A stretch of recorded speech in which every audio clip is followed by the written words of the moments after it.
transformation started off with applying the white cream to the face with sponges, and also applying this down onto the neck, the chest, and the ears, especially depending on how both Kyle or I were styling our hair, and this was something very important not to forget. After that, I went in and contoured both of our faces with the black cream along the cheekbones, the temples, down into the eye socket, along the jaw, into the collarbone. After that, I then set our faces with the powder puff everywhere, then along the neck and the chest, and of course the ears.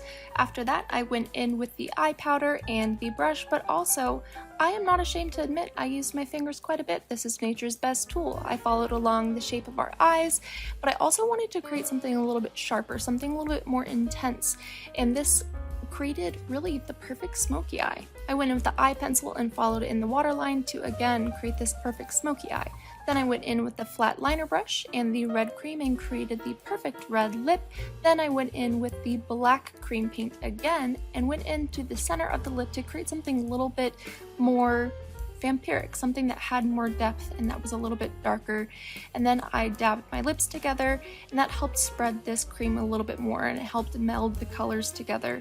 And then I went in with the stage blood and really tilted my head back and forth, which helped create kind of the perfect drip, and went in with my fingers, again, nature's best tool. And this helped me kind of get more control, but also get more of a natural look to that blood, because I wanted this to look messy, look more organic and natural as, well, feasting upon a person can look.